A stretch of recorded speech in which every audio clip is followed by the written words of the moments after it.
Bueno,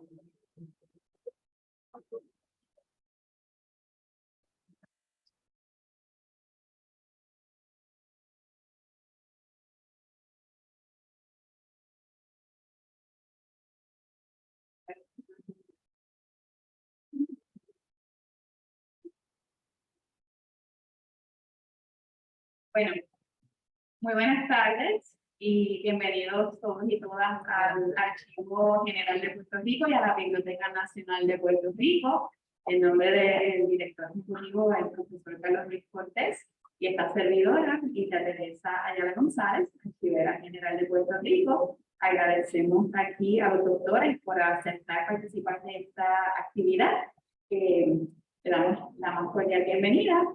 Y nada, les voy a recordar solamente, vamos a estar grabando, así que las personas que están en la audiencia, si podemos mantener un poquito de silencio para la grabación, se lo voy a agradecer. Muchísimas gracias y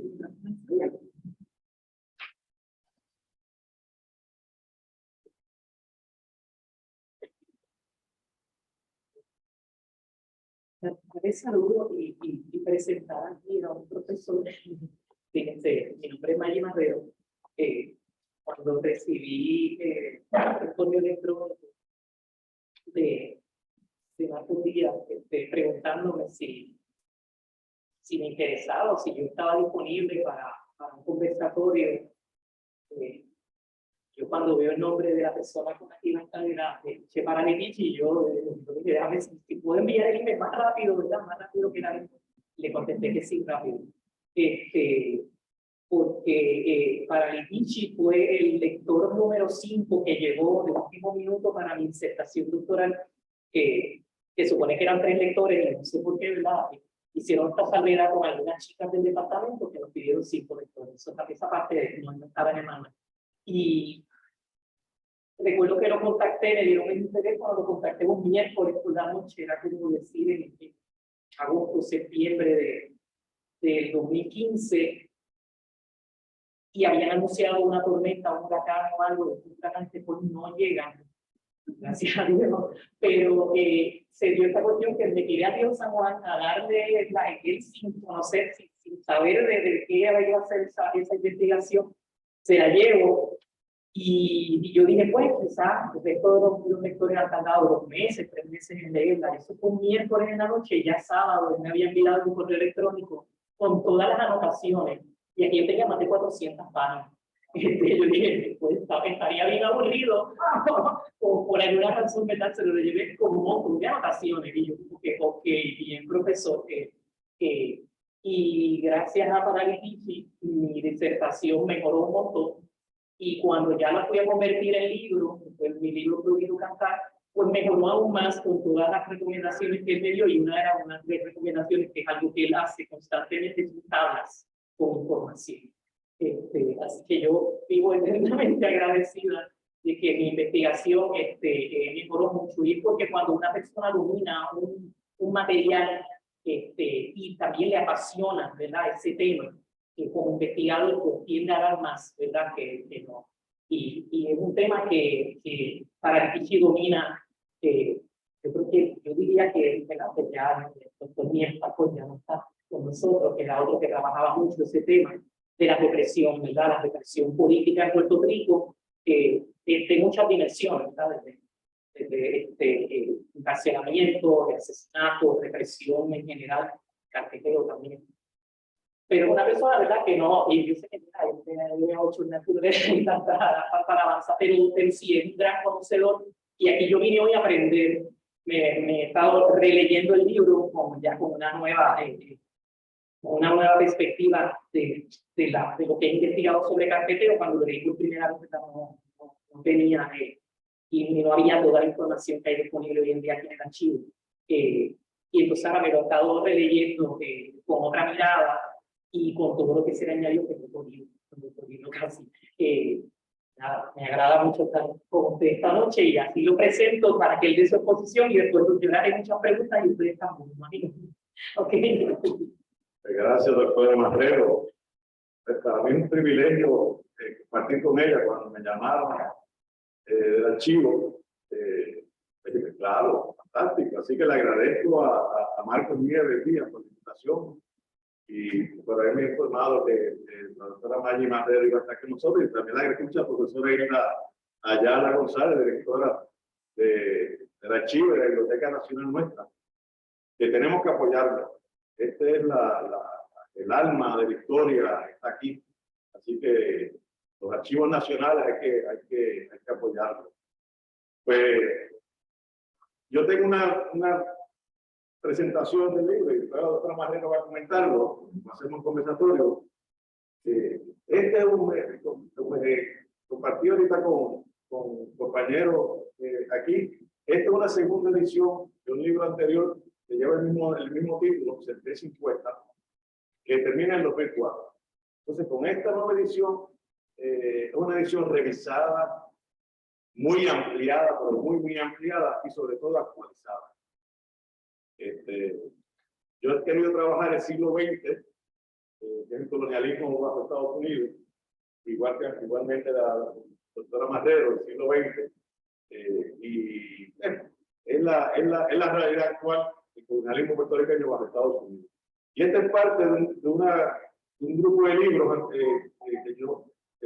con el mismo tema, como dijo la doctora Marrero, de la represión al independentismo. Libros anteriores, por ejemplo, está la represión contra el independentismo del 60 al 2010. La historia del independentismo puertorriqueño, que salió hace poco también.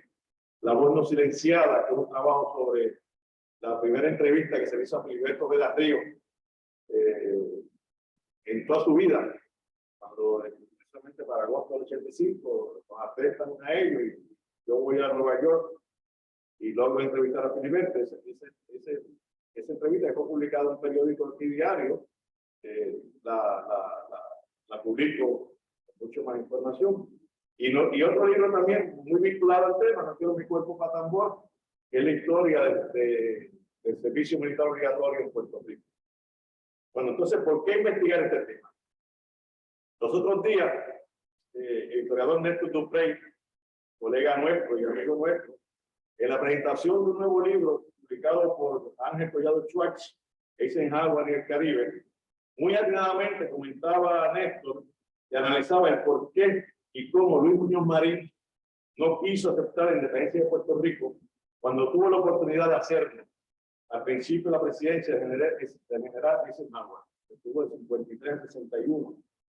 Muñoz Marín debió haberle consultado a la legislatura puertorriqueña si la oferta de Eisenhower la aprobaba la legislatura, pero Muñoz Marín no lo hizo.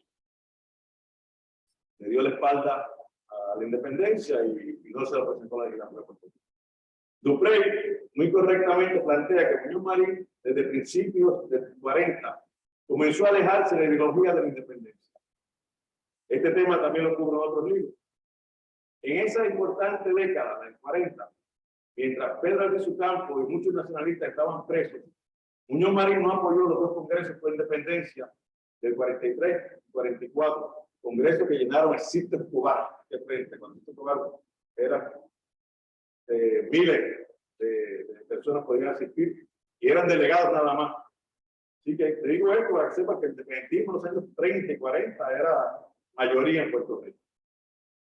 Al poco tiempo llegó a plantear Muñoz Marín que ser del Partido Popular era incongruente con ser independentista, aún siendo muchos de ese partido independentistas. En el 48 firmó Muñoz la Ley 53, que es la conocida como la Ley de la Mordaza, que comenzó a aplicar especialmente desde 1951. Ya antes Muñoz Marín estaba en una férrea campaña antiindependentista, metiendo miedo con el cuco de las dictaduras de entonces en América Latina, Pérez Jiménez, etcétera, Trujillo, etcétera.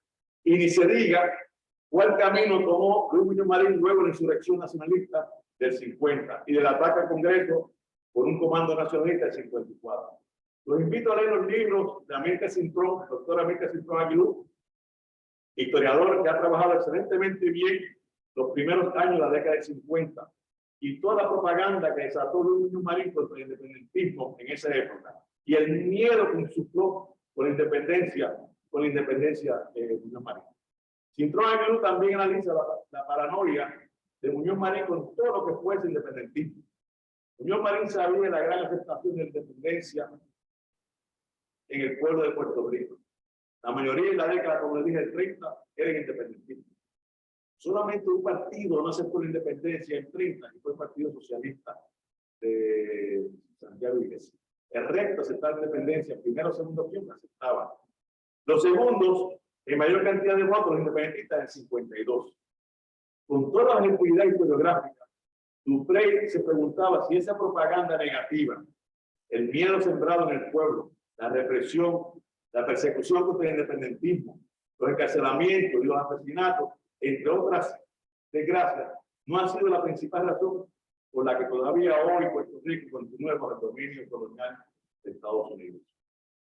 Cuando trabajaba con la primera edición de Sentencia Impuesta, en los primeros años de este siglo, estando sumamente activo en la lucha por la salida de la Marina de Vieques, yo prefiero. La muy buena amiga lingüista Luz Nereida Pérez leyó el borrador y me expresó, al entregármelo con las correcciones que me sugirió, que en todo momento, mientras ella leía, estuvo muy nerviosa. No podía ella comprender cómo por tantas décadas el independentismo había sido reprimido y había sido víctima de muchísimas violaciones a los derechos humanos y civiles en Puerto Rico, como en Estados Unidos y en otros países. Veremos que prisioneros por la independencia puertorriqueña, además de independentistas boricuas, han sido personas solidarias de otras naciones. De igual manera, por ser los puertorriqueños independentistas, fueron encarcelados en otros países. Asimismo, detenidos o se les hace restringido o negado la entrada a otros países. En mi libro menciono casos en México de independentistas que han encarcelado o arrestado en México, en Venezuela, en Canadá, en Francia, en República Dominicana y en otros países.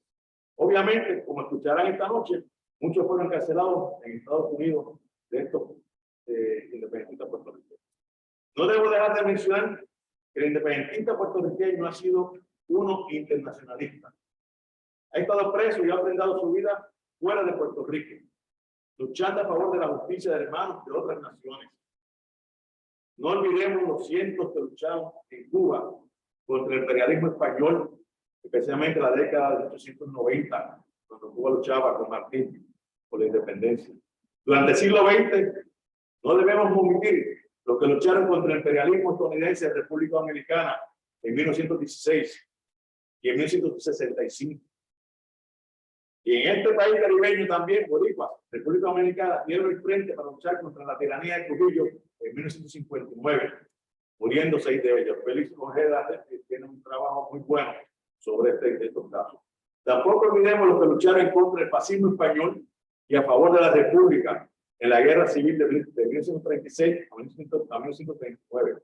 Asimismo, los internacionalistas boricuas que fueron solidarios y combatientes en las guerras centroamericanas contra las crueles dictaduras de El Salvador y en Nicaragua, por ejemplo, y hay más que podríamos incluir.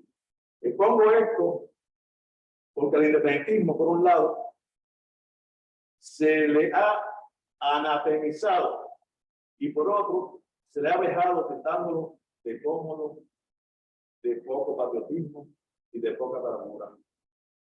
Hay que conocer bien la historia y por eso felicito de que estemos aquí hoy. Porque recuerdo que cuando estudiaba ciencia política, se analizaba que los luchadores por el ideal de la independencia en cualquier país del mundo, o en contra de una dictadura en cualquier país del mundo, o por una ideología en cualquier país del mundo, podrían ser víctimas de 3 ejes: exilio, encierro o entierro. Quienes han estado a favor de la independencia en Puerto Rico bajo el régimen colonial de Estados Unidos desde 1898 entran en este reino: exilio, entierro o encierro. Debería dejar el entierro para último, que es el peor. Además hay que añadir otros: persecución, carpeteo, discrimen en los trabajos, desempleo, no obtener empleos y muchos vejámenes más. El peor de todos es la muerte, el asesinato político. Se sorprenderán ustedes al leer el libro, no solo por los que estuvieron y todavía están encerrados en prisiones, todavía tenemos compañeros presos, sino por la cantidad de asesinatos. Y muchos de estos asesinatos fueron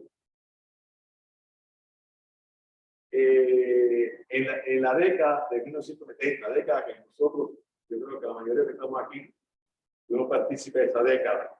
En esa década hubo 16 independentistas asesinados hasta lo que hemos contabilizado. Ahí me encontré con un caso en Chicago, que estoy evaluando si fue político o no fue político, pero era independentista el compañero que asesinaron en Chicago en la época de 70. En el apéndice del nuevo libro incluyo cientos de nombres de personas encarceladas, cientos, su lugar de residencia y el pueblo de nacimiento, fecha de arresto, acusación, sentencia, cárcel y organización política. El libro también contiene un índice onomástico con unos 1.200 nombres, algo que ayudará mucho a los historiadores y a los investigadores sobre este tema y otros que pueden estar relacionados. A los pocos días de la invasión de Estados Unidos en Puerto Rico, los primeros encarcelados fueron los periodistas, que criticaban los abusos que cometía la soldadesca estadounidense. 6 periodistas fueron a prisión. Los nombres más conocidos en la historia, que ojalá se estudien más ellos, Evaristo Escobar Díaz y Julio Medina González. En la segunda década, del 10 al 19, durante un proceso fuerte de colonización estadounidense, fueron arrestados y hasta llevados a prisión jóvenes estudiantes de la escuela superior, específicamente de la escuela central, aquí en Santurce, por su férrea defensa del idioma vernáculo. En esa década, Estados Unidos entra en la Primera Guerra Mundial. En 1917 impone el servicio militar obligatorio.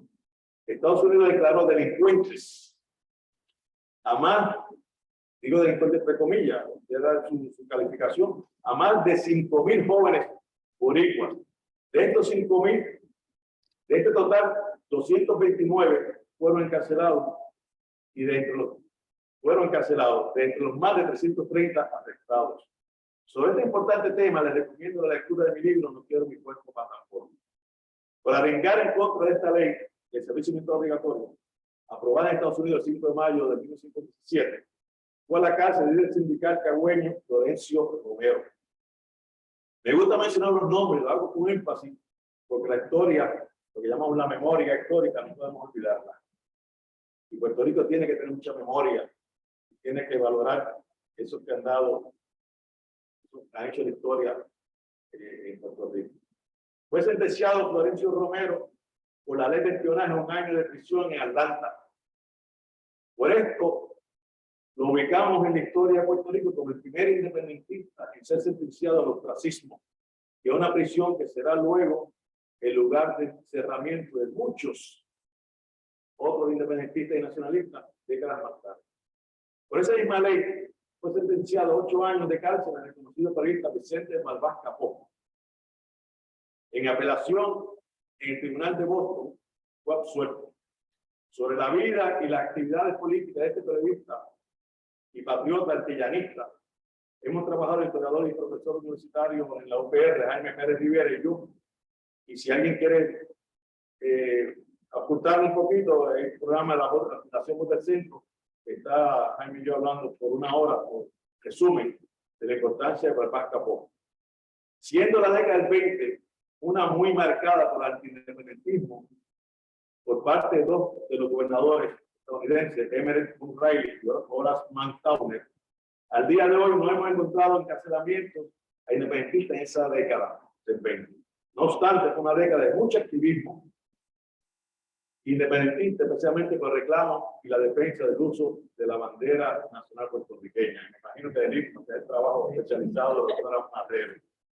La siguiente década, la del 30, fue todo lo contrario.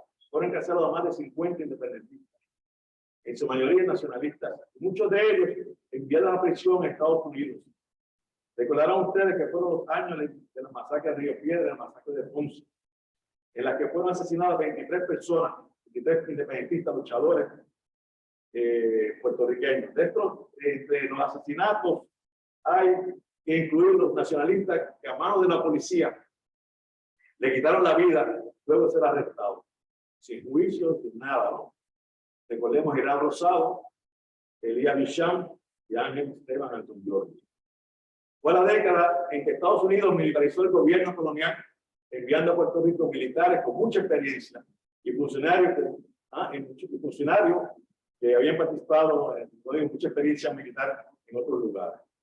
Por otro lado, fueron años de una radicalización del nacionalismo en Puerto Rico, dirigido por Pedro Albizu Campos.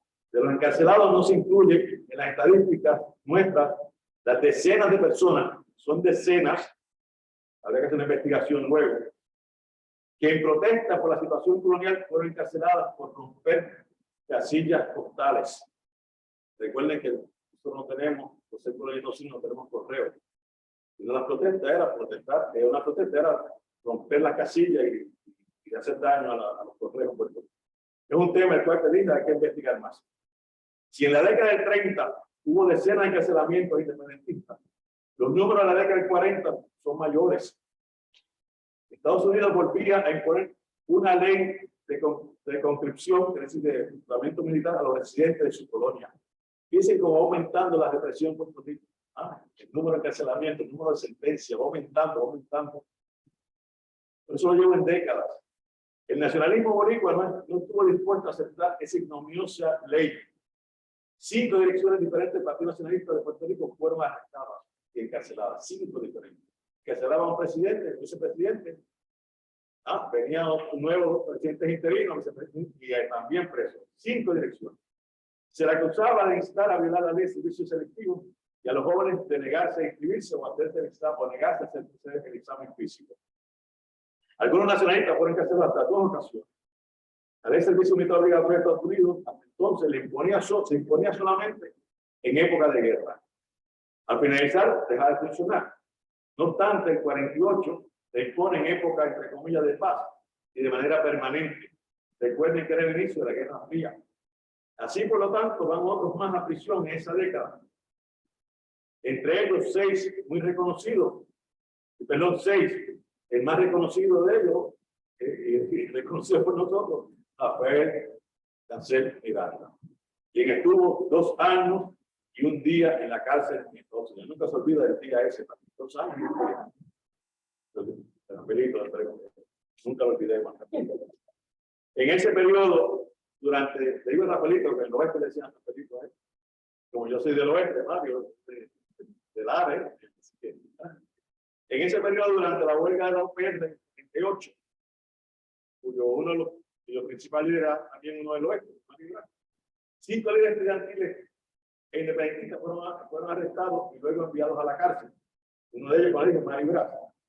Cientos de estudiantes fueron arrestados y encarcelados, cientos, y encarcelados sumariados. En el 48, al aprobarse la ley de la Mordaza, exclusivamente para perseguir al independentismo, esa ley extremadamente antidemocrática estuvo vigente hasta 1957 y le costó la cárcel a más de 200 independentistas. Aquí, como que uno habla de estadísticas, 50, 200, ¿verdad? 200. Y son seres humanos, estamos hablando de seres humanos. Estamos hablando de seres humanos que tienen derechos. Y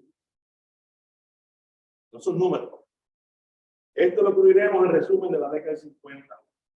Recopilando, durante la década del 40 y 49 fueron encarcelados 95 independentistas. El total de encarcelamiento de independentistas durante los primeros 50 años de colonialismo en Estados Unidos en Puerto Rico llegó a 395.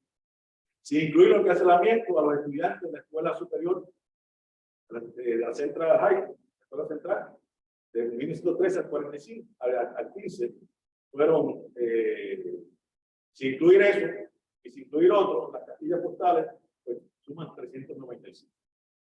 Al entrar en la década del 50, ya definitivamente Muñoz Marín había roto con el independentismo. Y no queda duda alguna, su animosidad y un atrever a decir entre paréntesis, odio contra el independentismo. Aquí tenemos a Mario Rodríguez Gallador, profesor, historiador, filósofo, etcétera, que le podría hablar de Muñoz Marín atribulado por su persecución al independentismo. Así que sería bueno que Mario hablara de eso, para que vean que uno parte hasta el momento. Entonces, con la ley de la mordaza y la campaña de miedo contra la independencia, era más que suficiente para no dudarlo. Si ustedes se ven la sombra de Richard Aguilú, se van a espantar de la paranoia que tenía Marín, hasta llevar limusinas en avión para estar seguro, entre comillas, por Washington, Nueva York, etc. Estaba paranoico, totalmente paranoico. Yo no soy psicólogo ni psiquiatra, pero alguien que es paranoico que tiene algo en su cabeza, porque algo ha hecho. Una década muy fuerte, muchos arrestos, encarcelamientos. Una década en que también se reclutó de manera obligatoria a los jóvenes puertorriqueños, en los años 50, para que fueran a la guerra en Corea. En esa ocasión, los nacionalistas tomaron otra táctica. No se dejaron arrestar. Aún así, se arrestó y encarceló por ahí servicios selectivos. El caso más notorio fue el del joven nacionalista Gabriel Padilla Fontanes, a quien se le impuso 2 sentencias de 8 años de cárcel por violación a la ley de servicio militar obligatorio y por haberse enfrentado a los agentes del FBI cuando fueron arrestados. Al cumplir la primera pena de 8 años, se le suspendió la segunda y se le agregó 5 años probatorio. El 50 fue la insurrección, como le dije, y también el ataque al Congreso del 54, el Congreso de Estados Unidos, por el comando conformado por miembros del Partido Nacionalista. Por ambas acciones revolucionarias hubo allanamientos. Fue impresionante los allanamientos en Nueva York, en Chicago, y arrestos masivos, tanto en Puerto Rico como en Estados Unidos. En Estados Unidos principalmente, con en Nueva York y en Chicago. En Puerto Rico, en muchos pueblos, se arrestaron independentistas en general, incluso hasta personas que no lo eran, y fueron encarcelados de manera sumaria por varios días y algunas semanas. Se menciona que fueron más de 1000 los encarcelados. Luego de la primera semana de noviembre de 50, habían salido de prisión unos 800 personas. Muchos de los presos estuvieron sin cumplir el derecho a fianza. También muchos fueron mantenidos prisioneros sin haberse celebrado juicio en más de 1 año. Muchos de los derechos civiles fueron violados. Y hay muchos detalles que ustedes pueden conseguir en el libro, ¿no? El nacionalismo presentó un informe ante la Organización de Estados Americanos por violación a derechos y por las torturas sufridas en las cárceles, por abusos cometidos por sus familiares y por allanamientos ilegales. Se llegó a encarcelar a mujeres por sus bebés. Fueron a juicio 180 nacionalistas, más otros independentistas acusados por alegados vínculos con insurrección. El gobierno de Muñoz Marín entonces aplicó con mayor energía la ley de la mordaza. Y más de 200 independentistas fueron encarcelados. Los juicios habían comenzaron en febrero de 1951. El saldo de la insurrección fue de más de 27, después de 27 muertos y más de 90 heridos, incluyendo de ambos lados, los insurrectos y los militares y la policía. En Utuado fueron vilmente asesinados 4 nacionalistas, luego de haber sido arrestados. Vilmente fueron asesinados porque estaban por espalda. El sistema judicial en Puerto Rico sentenció a cadena perpetua a más de 50 nacionalistas. Algunos de ellos se les impuso hasta 3 cadenas perpetuas. Abogada, una cadena perpetua es 99 años, ¿verdad? Así que 99 por 3, menos de unos 300 años. Algunos de ellos se les impuso hasta 3 cadenas perpetuas. Cada perpetua fueron impuestas a 30. Cadenas perpetuas fueron impuestas a 31 nacionalistas en Jayuya, a 11 en Arecibo, a 8 en Utuado, a 5 en Ponce y a 1 en Mayagüez. El temor de la represión contra los independentistas llegó al absurdo de no poderse conmemorar el grito de Lares de manera masiva en esa década, especialmente del 37 al 40. Los pocos que asistían eran perseguidos por detectives de la policía. Y así fue también en 50. Perdón, en la década de 50 estoy hablando. En resumen, la década de 50, el número de encarcelados con sentencia fue de 286, sin incluir los encarcelados sumariamente por días y semanas, inmediatamente de los días de insurrección. Los últimos nacionalistas encarcelados en esta época salen de prisión a principios de 1970 con indulto del gobernador Luis Ferrer. Y años anteriores con indulto del gobernador anterior, Roberto Sánchez Vilella.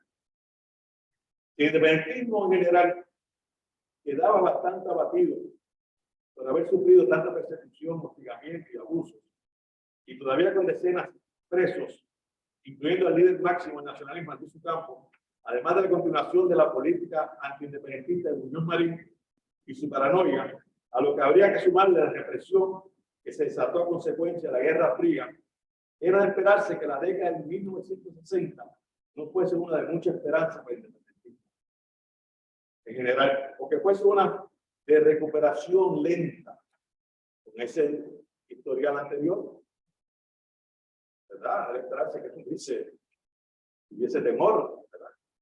Y no fue así, fue todo lo contrario. Por esto es que ha sido denominada ese periodo como el periodo del nuevo independentismo, 60 hasta décadas más tarde. Este nuevo independentismo incluye la determinación de luchas diferentes de estudiantes universitarios y del independentismo en general. Se exige la liberación de Pedro Albizu Campos, se conmemora efemérides como la de Diego, de Tanza, etc. Se establecen vínculos directos con el gobierno revolucionario de Cuba y comienzan a formarse y actuar los grupos clandestinos con acciones revolucionarias en zonas urbanas. De igual manera, se desatan reclamos en contra de la explotación minera, en contra del servicio militar obligatorio, en contra de la guerra de Vietnam, en contra de la militarización en las universidades públicas, como el programa de ROTC, de fortalecer el movimiento obrero y muchas más, las playas, etc. Por consiguiente, surge un independentismo muy militante en la década de 60, aún con independentistas todavía en prisión. Todo esto llevará a una mayor represión contra los independentistas, a que incluya aplicar a Puerto Rico el programa estadounidense del FBI denominado Interpro, Counterintelligence Program. De igual manera, el entonces jefe del FBI, muy reconocido hasta en Hollywood, Edgar Hoover, estuviese fichando y tramando desarticular desde temprano, desde 1960, al independentismo. Fue un programa de vigilancia ilegal, de interferir actividades independentistas, de interceptación de llamadas telefónicas y de correspondencia que pasaba a las manos del Correo Federal de Estados Unidos, de publicar artículos con falsedades, artículos periódicos, y de difamar y crear animosidad del liderazgo independentista y demás. A mí jamás se me olvida estar en Washington estudiando en el archivo del FBI, encontrar documentos del FBI diciendo que había que crear animosidad entre los miembros del FBI. Y la animosidad era diciendo, mira, tu mujer está saliendo con un fulano y tal, ese tipo de animosidad, ese tipo de lo que está bebiendo, las encuestas, etc. Creado por un cargo, por el mismo FBI.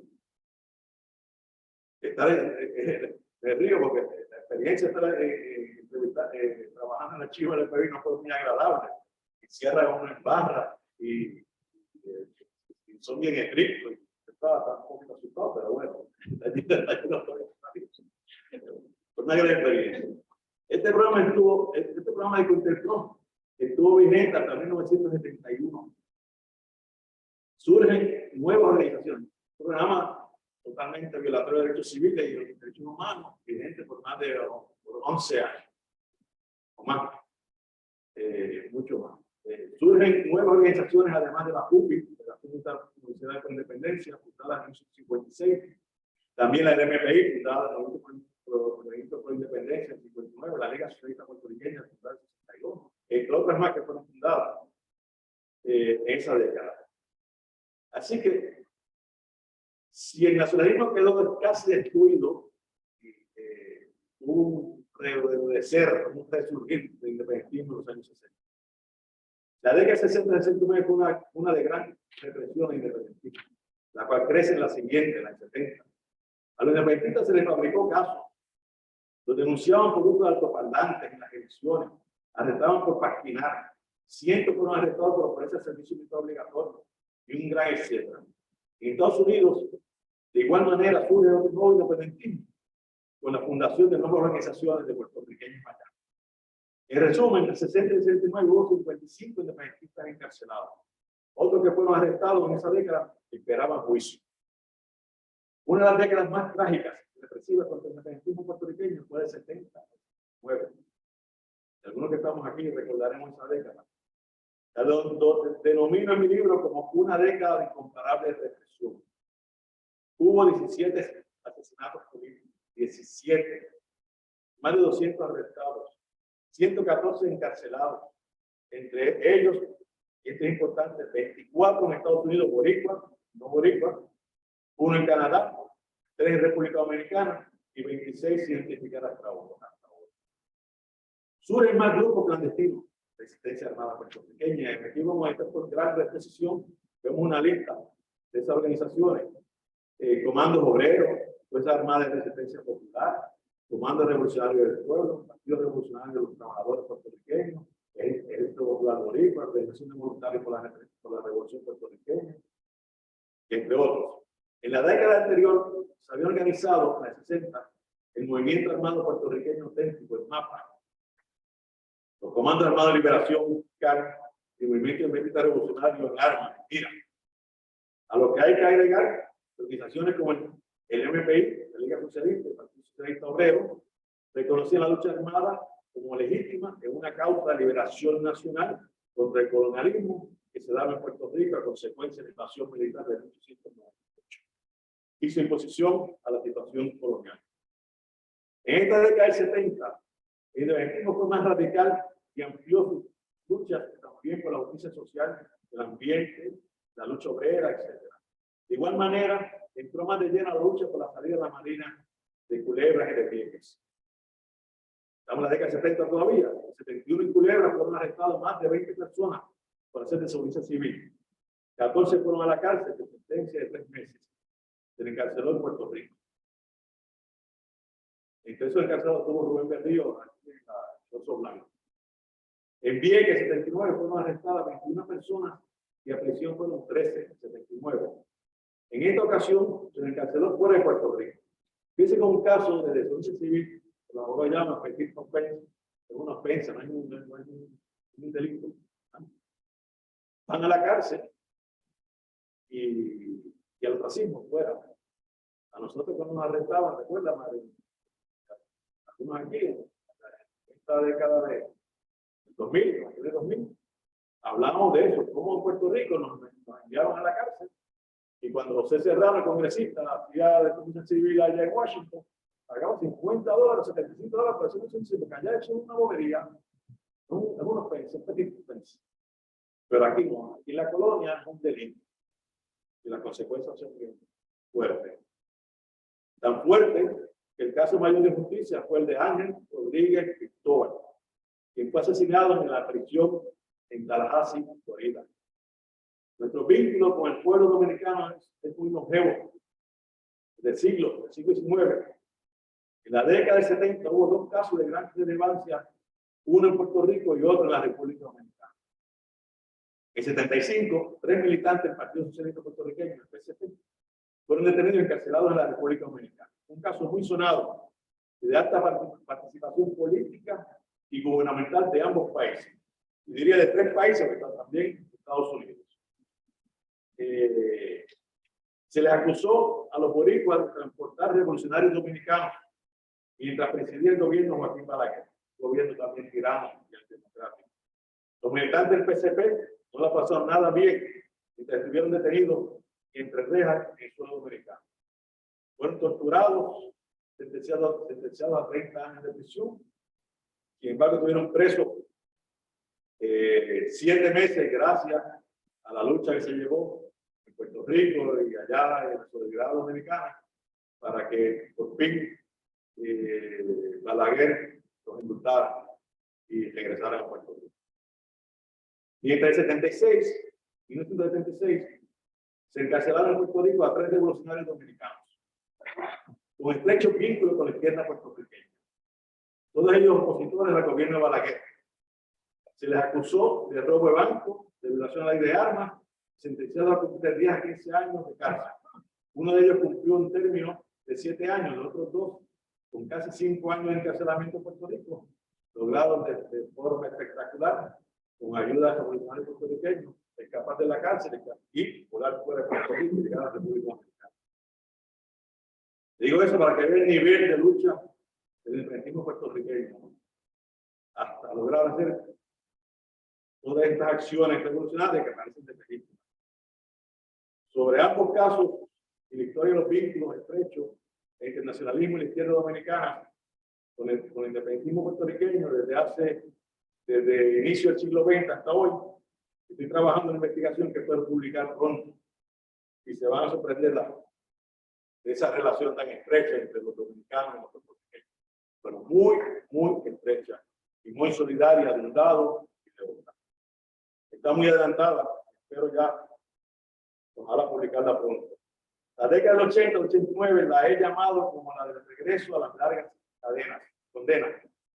Durante esta década vuelven a arrestar independentistas, 80 al 89, y a personas no puertorriqueñas que apoyan la independencia de Puerto Rico, a no colaborar con las situaciones del gran jurado federal. Unas 20 personas fueron encarceladas tanto en Puerto Rico como en Estados Unidos. En 85, un amplio operativo por parte del FBI, unos 200 agentes llevaron a cabo, eso fue el 30 de agosto del 85, unos 40 allanamientos de manera poco escrupulosa, nada escrupulosa, en busca de pruebas contra miembros del grupo clandestino denominado los macheteros. Hubo arrestos en Puerto Rico, en Estados Unidos y en México, por la acusación de un robo a la compañía Wells Fargo de más de $7 millones. Uno de los arrestados fue Filiberto Reda Río, que estuvo encarcelado por espacio de 2 años sin que se celebrara juicio. En esta década también fueron arrestados y encarcelados miembros de las Fuerzas Armadas de Liberación Nacional, la FARC, grupo clandestino de puertorriqueños allá en Estados Unidos. Y con estrecho vínculo con la izquierda puertorriqueña y acciones en Puerto Rico. Fue en la década del 80 cuando se logra que se develen las hoy famosas carpetas de subversivos, que gracias a esa devolución están aquí en esa exposición, ¿no? Que de manera ilegal mantuvo la policía de Puerto Rico desde 1940 para perseguir a los independientes.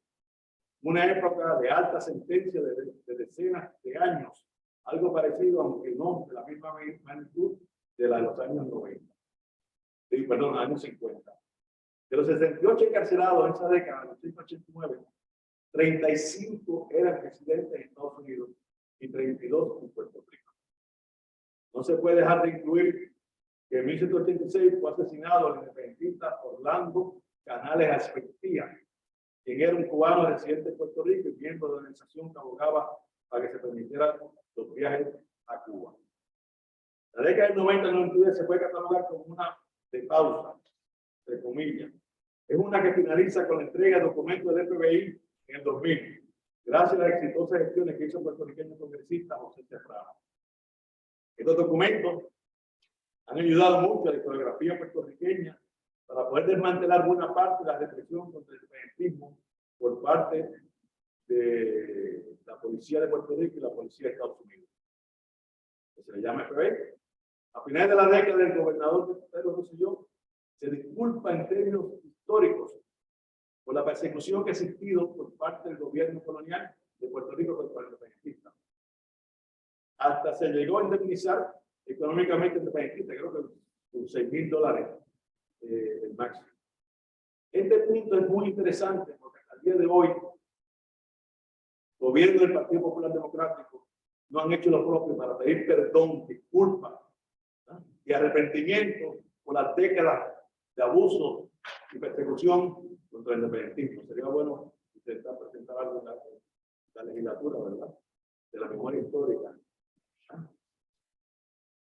Yo espero no morir sin morir el Partido Popular que pida perdón al independentismo puertorriqueño. Y que no desaparece. Sí, que no desaparece. Pero aún desapareciendo tiene que pedir perdón. Mire, Santo Domingo tiene el Museo de la Memoria. Otro país tiene el Museo de la Memoria. El Museo de la Memoria. Y aquí no tenemos. Ojalá como estamos este archivo, el Museo de la Memoria, algún día también, porque no podemos olvidar la historia, no podemos olvidar esos dolores que hemos sufrido, estas persecuciones, gente que se quedó sin trabajo, y hasta peor, la muerte. Y el Partido Popular tiene que pedir perdón a Puerto Rico. Y lo digo con sentimiento y como historiador. Pues si Pedro Rosselló lo hizo, Y Balaguer publicó un libro también hablando de sus errores, hablando Martínez, periodista que fue asesinado, y otros países han hecho lo mismo. En Puerto Rico, en la colonia, tenemos que exigir también se perdón por la persecución atroz que se ha hecho contra el derecho. Esto es violatorio de derechos civiles, de derechos humanos. Pero los pueblos tienen derecho a tener su ideología y tienen derecho a luchar por su independencia. Así que no estoy pidiendo nada que sea ilógico ni que sea fanatismo, algo que está exigiendo el historiador, pequeño, como independentista, obviamente. Fue apresado en estos años, perdón que me emocione, pero es que uno, el historiador, se copa con tanta injusticia, ¿verdad? No vive tanto coraje, pero yo creo que eso es parte de lo que es la pasión de la investigación. Sí. Que no tiene esa pasión no va a producir. Maggi ha trabajado con la historia del himno de Puerto Rico. Y cuando ustedes vean su trabajo y vean cómo Puerto Rico tiene un himno, que es una canción infantil escrita por un español. Ay, ese es tu tema, Sí, por eso razón. Pero no, cuando lleguen a lo que es el proceso de la aprobación de la ley para el himno y muchas cosas que se dieron ahí, hay muchas cosas interesantes. Y hay una revelación que le va a causar mucha alegría a nuestro compañero aquí. Que hay una revelación aprobada en la legislatura o a ciegas. No, hubo cosas fuera de, pero sí, le va a causar indignación, pero no, se toma una patita para hacer. Los animo. Es que los historiadores tenemos. No, pero está muy enlazado con lo que es esa cuestión de la mordaza. Es interesante la mordaza, la represión al independentismo, pero como yo me quiero apropiar de un símbolo que utilizaban los nacionalistas, que utilizaba el independentismo, para que entonces esos símbolos sean los del Estado Libre Asociado, de la colonia. Entonces se da una lucha interesante y tiene mucho que ver con todo esto. De hecho, no es casualidad que el 25 de julio de 1952, el periódico El Imparcial, en vez de estar hablando de la Constitución de Vela, su portada era que uno de los prisioneros nacionalistas, que se supone que estaba condenado a muerte, y le acababan de avisar que no. Pero el dueño del Imparcial, ¿quién era? ¿Quién era Mario? Ayuso Valdez, nacionalista. Era un anuncio de que Oscar Collazo se acababa de enterar de que ya no iban a aplicar la pena. Y era este anuncio con una bandera de Puerto Rico y unos versos de José de Diego. Interesante esa portada en contraste con todas las demás portadas del día. Esa portada de cuando. Sí, tiene que estar. Yo la tengo, se la envío. Pero son cosas que se dan, ¿verdad? Se dan una dinámica y cuando uno empieza a buscar esa historia, lo que realmente pasó versus la historia que nos tienen oficiales es maravilloso. Pero nadie tiene el libro de prohibido cantar, porque es la persecución, la represión contra la clase artística puertorriqueña. Y por eso ustedes doctorales y el libro con mucho más. Pero vamos a seguir hablando de este pequeño hablar. Es que son temas que se... Sí, se van usando de lo que han estado hablando ahora. Se me ha visto que yo digo con el celular así. Yo dije, si me ve a mis estudiantes que yo digo que no puedo usar el celular, y era que de lo que va hablando voy buscando unas cosas que tengo y déjame buscar. Voy a terminar ya, termino. Para entonces reaccionar. En la década del 90, un distinguido profesor de la UPR, José Solís Jordán, fue arrestado y encarcelado, acusado injustamente en Chicago, y estuvo preso 5 años. A finales del 90, el presidente de Estados Unidos, William Clinton, conmuta pena a los independentistas arrestados en la década del 80. Salieron con condiciones. A otros se les condicionó a salir poco más tarde y a otros no. Los que no pudieron salir en el 99 fueron Oscar López Rivera, Juan Segarra Palmer, Carlos Alberto Torres, Aide Beltrán y Antonio Camacho Negrón. Saldrán ellos años más tarde, siendo el último nuestro querido Oscar López Rivera, en 2017, en mayo, a ser conmutada su sentencia por el presidente de Estados Unidos, entonces Barack Obama. De una década, con supuestamente una pausa para el independentismo, después de la década del 90, inicia un nuevo siglo con todavía prisioneros independentistas y con otros que serán encarcelados. El mayor número de encarcelados fue por la lucha para la salida de la Marina de Estados Unidos en Vieques. Esa lucha toma una fuerza enorme luego de la muerte del viequense David Sánchez Rodríguez por unas municiones lanzadas por aviones de la Guardia estadounidense.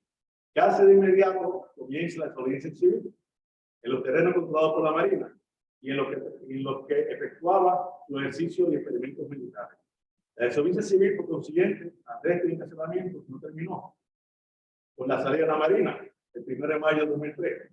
De acuerdo a un estudio llevado a cabo por la doctora Pilar Belén de Sustero, de la coordinadora Puerto Rico con Vieques, unas 2.000 personas fueron arrestadas, 1.640 en Puerto Rico, 300 en Estados Unidos.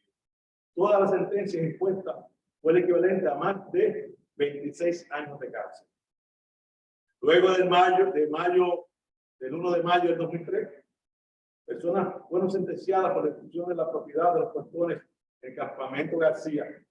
Algunos cumplieron probatoria y otros estuvieron dentro de 4 meses de cárcel hasta 5 años. De 5 años fue un compañero llamado José Pérez. Por Vieques también estuvo carcelado en varias ocasiones el activista Alberto de Jesús Mercado, conocido como Tito Kayak. Su sentencia mayor fue de 1 año al desplegar la bandera de Puerto Rico y de Vieques, y recuerdan que la corona de la Estatua de la Libertad. La verdad que Tito, te pasa ya, tío, no te ves. Increíble. Aunque los arrestados y encarcelados en la lucha por la salida de la Marina de Estados Unidos de la isla de Vieques son representantes de distintos partidos e ideologías, no es más cierto que la inmensa mayoría, la inmensa, eran independientes. En la década del 2000 al 2009 hubo más arrestados, cárcel y persecución. Es apresada en 2001 y todavía está en la cárcel Ana Belén Montes por acusaciones de espionaje para el gobierno de Cuba. Yo les decía al principio a ustedes la importancia de conocer la historia de Puerto Rico. Cómo el independentismo puertorriqueño no está solamente luchando aquí, sino también con conciencia internacionalista y solidaridad internacionalista. Y qué mejor caso de Ana Belén Montes, quien por acción humanitaria, una ex agente del servicio secreto estadounidense, por acción humanitaria, llevó documentos al gobierno cubano y todavía está presa, que sentencia 25 años, debe salir en estos días. Les adelanto, le digo algo que no sepan, es paciente de cáncer hace varios años y aún así no sale de preso. En esta década fueron arrestados los hermanos Norberto y Avelino González Claudio, quienes llevaban más de 20 años siendo buscados por el FBI. No eran los únicos que estaban siendo buscados por la agencia policíaca. Todavía están ocultos en clandestinaje desde 1970, Roberto Todd Pagano, de 1981, Luis Rosado, de 1985, Víctor Herrera. Estos dos últimos residentes en Estados Unidos. Los hermanos González Claudio, más de 20 años en clandestinaje, Roberto Herrera Río, más de 15 años en clandestinaje, siendo buscados por el FBI. Y estos, Todd Pagano, Luis Rosado y Víctor Herrera, así que el independentismo puertorriqueño es un independentismo de lucha brava. Aquí cuando se critica el independentismo, como si fuese gente que no ha luchado, que conozcan la historia. Por eso es impresionante, porque uno se emociona ver personas que estén, uno se queda encerrado en su casa por el COVID, 10 o 15 días se desespera, viendo un compañero en clandestinaje tantos años. Y otro caso interesante, el de Guillermo Morales, quien luego de ser arrestado en la década del 80 logra escaparse impresionantemente en un hospital, estando preso, va a México clandestinamente y sale clandestinamente también hacia Cuba, y en Cuba está todavía. Y en 2005 no dejemos el caso del asesinato de Filiberto Ojeda Ríos. Y ya para terminar, por fin, ¿verdad? La última década que cubrimos, desde 2010 al 2021, hubo casos de PNJistas arrestados y presos por la defensa de las tierras agrícolas y también por la lucha iniciada, la lucha del 1 de mayo, 17, ¿verdad? Los arrestos, el 1 de mayo, etcétera. Jóvenes arrestados y algunos en prisión por varios días o meses. Uno de los casos más llamativos es el de Noel David Cruz, ese es un nombre que nunca haya oído. Noel David Cruz Torres, Noel David Cruz Torres, que fue sentenciado a 5 años por protestar contra la compañía Monsanto y alegadamente por haber lanzado bombas molotov a la policía durante su arresto en los terrenos agrícolas. De igual manera, otro caso muy difundido fue el de Nina Alejandra Dross Franco, sentenciada a 27 meses de cárcel como su abogada, por una supuesta intención de incendiar propiedad privada del Banco Popular cuando la actividad del 1 de mayo de 2017. En fin, para concluir, se puede contabilizar un gran total de unas 2.600 cancelamientos en el periodo cubierto de esta charla, desde 1899 hasta 2020. Y tengo el desglose. Y en conclusión, ya para dejar a Mari, la represión contra el vejentismo puertorriqueño es algo real que ha llegado a los más altos niveles, al asesinato. El vejentismo no ha dejado de luchar aún en circunstancias muy difíciles. El vejentismo ha sabido recuperarse y ampliar su marco de lucha. Ha luchado a todos los niveles. Ha sido solidario internacionalmente, también a todos los niveles. Ha habido tregua, no ha habido tregua ni descanso en la represión contra el vejentismo en ninguna década, aún la del 20, en la que todavía no se ha sabido del encarcelamiento. El miedo ha sido una de las maneras de hacerle daño. Basta analizar la época de Luis Muñoz Marín y la actual, como todavía hay gente metiendo miedo con Cuba, con Venezuela, etc. Y hoy oí una grabación de Ted Cruz, el senador por Texas, y usted las oye, le dan un patatú, ¿no? Bueno, pues gracias, perdón los tensos, amiga y colega, Mari Madero.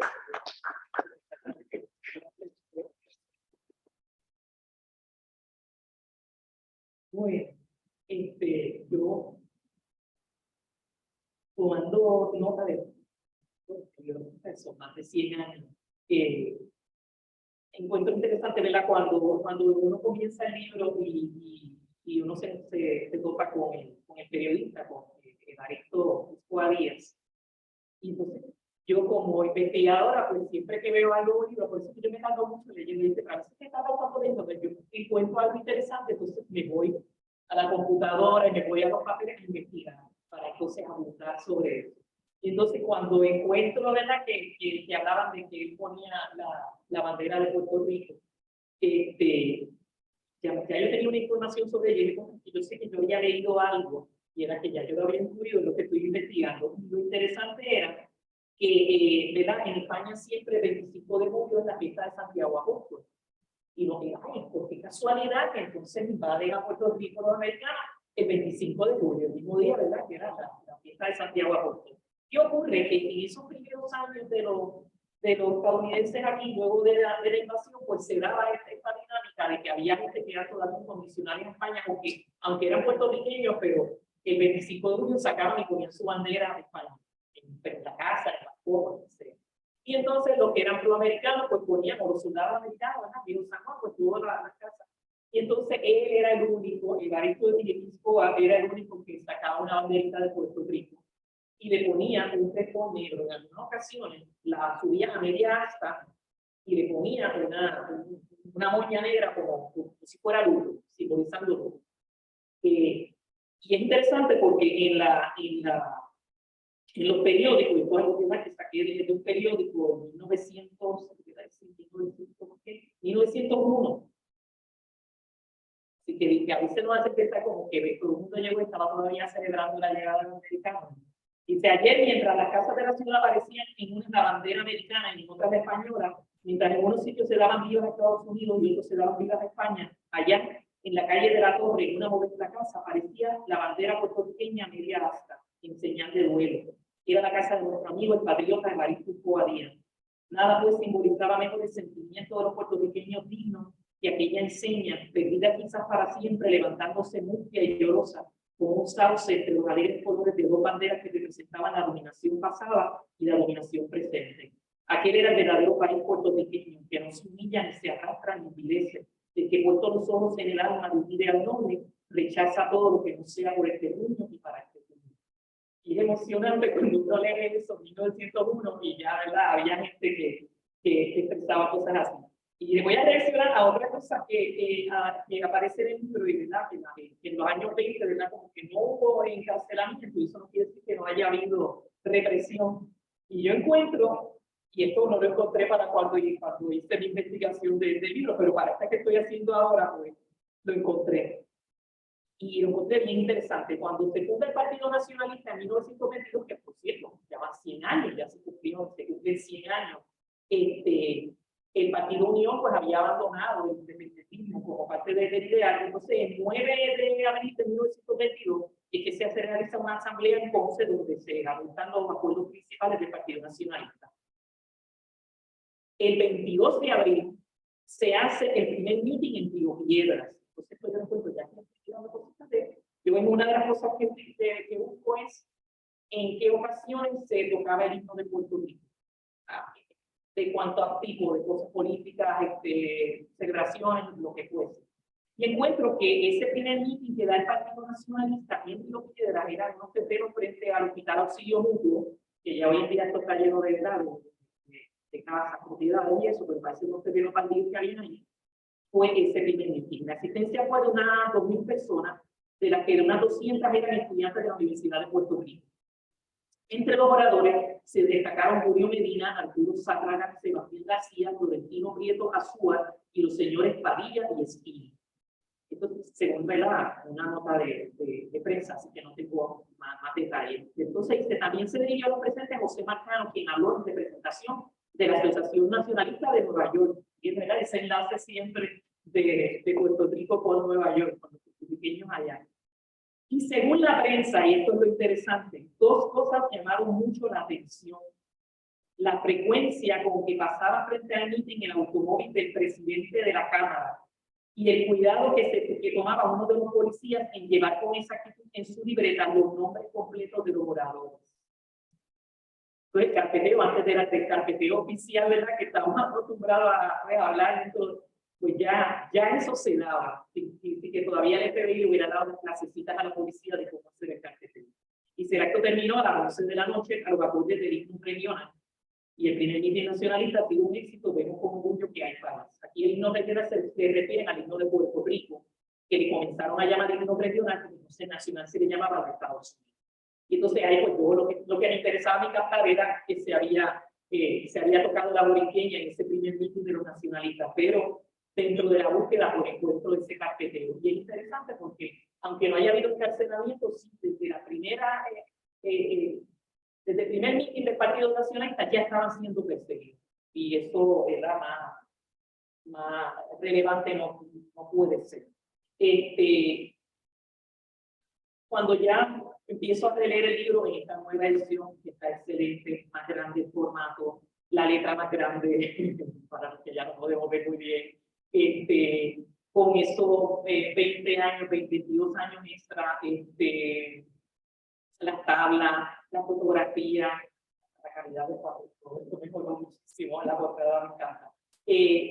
Cuando empiezo a leer, empiezo a tomar nota de muchas cosas, pero entonces mira con esta cuestión de la piquiña de investigar. Y como lo mío es la cuestión esta de carpeteo, yo digo, ¿qué cosas habrá aquí en el archivo que ahora un investigador pueda entonces tomar este libro? Porque los libros siempre tienen una parte utilitaria de esto, más allá de que solamente leerlo como una novela y inspirarse. sino que qué uno le va a sacar al libro. Y entonces yo dije, déjame ver cómo yo, como, ¿verdad? Como profesora, yo les pudiera decir, ¿verdad? Y para que los archiveros también se cojan sus ideitas también, porque siempre ustedes son los más temoristas a nosotros como investigadores. Sí, uno puede tener un título, pero uno siempre, cuando el archivero es que sabe más, tiene los secretos que uno tiene que ir sacando. Pero entonces, bien interesante, yo empiezo a mirar las listas con toda la calma del mundo, y en la página 535 me aparece Euclides Pérez Rivera de Naranjito, Mordaza pendiente. El pendiente es pendiente. Y yo, Euclides como que me suena. Busco en mi computadora, y es que yo, mis papás son de Corozal. No, es que Euclides Pérez Rivera, yo tengo la carpeta en mi computadora, y es que es el abuelo de una gran amiga mía de Jay Calaborde, que me imagino que no está aquí hoy, pero ella por temas le gustan, es que ella hace un podcast que tiene que ver con música los miércoles. Pero Euclides Pérez Rivera, nacionalista de Naranjito, yo tengo la carpeta de ellos. Qué chévere, déjame buscar en la carpeta, porque como aquí dice Mordaza pendiente, a ver qué fue lo que pasó con esto, que no recordaba, ¿verdad? Entre tanta carpeta. Y entonces ahí busco la carpeta. Eso lo estuve haciendo hoy por la tarde. Yo dije, estoy investigando. Porque es que me causa interés. Él fue arrestado el 18 de noviembre de 1950. Por una infracción de registro de armas y por ley de explosivo. El juicio se vino a llevar a cabo luego de estar encerrado el 21 de junio de 1951, fue absuelto. No hubo manera de probar nada. Pero lo interesante es que los arrestos y el encarcelamiento podían ser la primera página de tu carpeta. Y esa es la primera página de la carpeta de él. Además, abajo, ¿verdad? Sabemos que la carpeta se lee de abajo para arriba. La primera página de la carpeta de él fue que fue arrestado por la Mordaza en 1950. O sea, lo que dice en el libro es en esa primera página. Entonces, cuando me pongo a buscar, su carpeta es la 2494, él nació en Comerío, que residía en ese momento en el área o calle, cuando usted nunca se ponen de acuerdo, siempre no saben decir si es barrio, área o calle, la gente de Naranjito sabrá que se llamaba Salsipuedos, no sé si sea una calle o un sector. Era un hombre muy grande, de 5 o 6 de estatura, casi tan alto como así, amenazante, de lo grande que era. Y entonces era dueño de una joyería en la calle Comercio Moroy. Era veterano, se había licenciado como soldado, con una licencia honorable. Muy interesante, le preguntaban, ¿verdad? Con la carpeta cómo se pone a mirar, que era lo que le preguntaban a los vecinos. O sea, hay un vecino que decía que basándose en su semblante, entendía que era una persona sospechosa. Y entonces que le gustaba cuando yo estaba retirado. Entonces, en la primera página de la carpeta, en 1950, porque lo arrestaron. Luego sigue el 55, el 60, en el 65, y sigue, ¿verdad?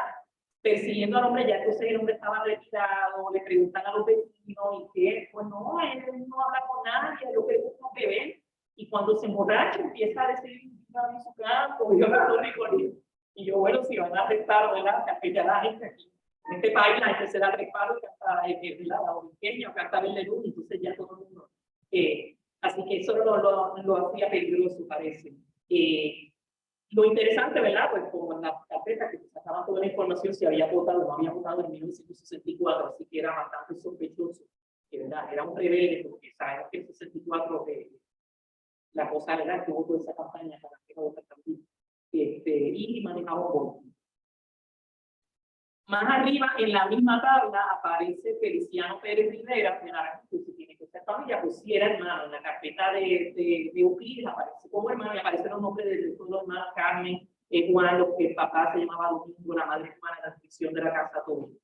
Y yo digo, pues déjame ver si otra gente que me aparecen mencionados aquí que jangueaban con Euclides, si me aparecen en la tabla y si me aparecen carpetas. Pues aquí el archivo general tiene las carpetas de, por lo menos, y esto fue haciendo una búsqueda rapidísima, la página 538, las 6 personas de Naranjito que aparecen ahí, estas 6 carpetas están aquí en el archivo. Y se dice con la cuchara grande. Tenemos aquí Germán Gómez Rivera, que es la carpeta 3423, o sea, 3423, Norberto Hernández Vázquez, la carpeta de Naranjito todo, la carpeta 2505, Juan Matos Colón, la carpeta 2501, Santos Rivera Nieves, la carpeta 2483, todos están ahí, Eulogio Hernández Pagán, la carpeta 2504, Luis Otero Ríos, carpeta 2495, y Eulogio Morales, carpeta 1933, y el que aparece acá como que no estaba, como que estaba encarcelado y estaba demente, está demente en la cárcel. Y ya estaba demente porque es la cárcel, ¿verdad? Interesante. Pero supuestamente, ¿verdad? Esa carpeta está aquí también. Así que la carpeta, a pesar de que estuviese demente y estaba encarcelado, pues esa era la primera página de su carpeta. Es interesante cómo el encarcelamiento podía convertirse en esa manera en que, aunque después no fuese condenado, se encarcelaba, le hacían el juicio, salía absuelto, se quedaba carpeteado, la mancha quedaba ahí. Que es algo que, ¿verdad? Por ejemplo, en el caso de Juan Mario Brás se dio, pues Juan Mario Brás, en la huelga, lo arrestan, lo expulsan de la universidad, porque pues no pudo entrar a la Universidad de Puerto Rico otra vez, pero su primera página de la carpeta, porque habla sobre eso, que fue arrestado contra y había otro más, se me olvida ahora mismo, se me escapa el nombre, pero siempre ponen este trío, ¿no? de estudiantes que son sospechosos de mil cosas porque fueron arrestados en la Universidad de Puerto Rico por arriar la bandera americana y subir la bandera de Puerto Rico, porque es esa primera página. Y entonces ahí uno ve cómo mucho del carpeteo comenzaba con la cárcel o culminaba con la cárcel, si no culminaba con asesinato, porque en el caso, ¿verdad? Los jóvenes del Cerro Maravilla, cuando no busca, tenían carpeta. Así que, pero la carpeta, cuando hablo de las tres, el exilio, el encierro y el entierro. El exilio era una manera de escapar del carpeteo, dependiendo de dónde te fueras. Pero porque si te ibas a Nueva York, por el FBI te iba a seguir persiguiendo. Así que hay gente que tú ves que en el caso de Euclides, en un momento se va a Estados Unidos y entonces aparece en la carpeta, no sabemos dónde está, dice que está en Estados Unidos y como que se despedió. Y después cuando regresa a Puerto Rico para estar en los juicios de Pedro Albizu Campos, para estar presente en los juicios, pues entonces ahí vuelven a carpetearlo. Así que el exilio servía para escapar levemente del carpeteo, si que no entrabas a alguna organización que ya estuviera carpeteada por el FBI, entonces ahí te agarraban por otro lado. Pero no necesariamente, o sea, que podías escapar de carpeteo o te exiliabas, regresabas y seguías siendo carpeteado. El encierro podía ser el primer paso de la carpeta, pero también podía ser un paso intermedio. Te carpeteaban, te encerraban, volvían a salir y seguían siendo carpeteados. Y el entierro, pues miren, y con el entierro te dejan de carpetear porque sabemos que mucha gente años después de muertos siguen apareciendo nombrados en las carpetas, incluye la carpeta del FBI, alguien como Charlie Chaplin, por ejemplo, que empezaron a carpetear en los años 20, porque se montó el tribunal y se empezó a hablar de que no creía en la censura en el cine, y lo empiezan a carpetear, y luego después de muertos seguía apareciendo nombrado en carpeta. Así que el entierro tampoco se libraba de carpeteo. Y cuando hablo de esas tres ejemplos, digo, cómo uno va enlazando lo que es la cárcel, lo que es el asesinato político y lo que es el carpeteo también arraigados unos a otros. Estoy aquí reaccionando a muchas de las cosas que nos estaba comentando el profesor. Cuando lo digo lo del FBI, de crear esta pelea dentro del mismo independentismo, ellos le llamaban tácticas disruptivas. Yo encuentro en un informe, vamos a aplicar las tácticas disruptivas. Y en la investigación que yo hice, como yo me concentraba más en lo que era arte, pues encontré sí caricaturas. Entonces doy el ejemplo de una caricatura, una de las muchas caricaturas que el FBI diseñaba, y era que ponían a una persona a dibujar, por ejemplo, a Fidel Castro, y ponían como si estuviera en una carreta y salen como unos burritos, y los burritos tienen las caras de Juan Mario Brás, y no recuerdo las caras de los demás, pero era de los diferentes líderes del NPI, estaba, no recuerdo si estaba Concepción de Gracia, con unos burritos. Y entonces, pues, esta es otra, esta es tercera, pero esta es otra.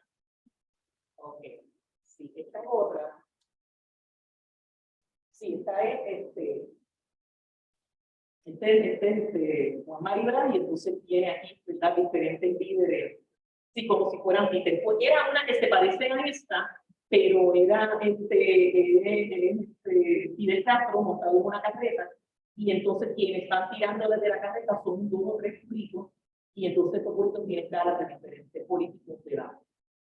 Pero ven aquí, esto, obviamente, entonces lo interesante, me imagino que aquí está esa explicación, pero yo lo que recuerdo era que se explicaba que lo importante era, ay, esto lo están regalando. Sí, lo que es que esto es de una exposición. Yo quiero. Yo quiero. Eso es una exposición que hubo el año pasado en Nueva York.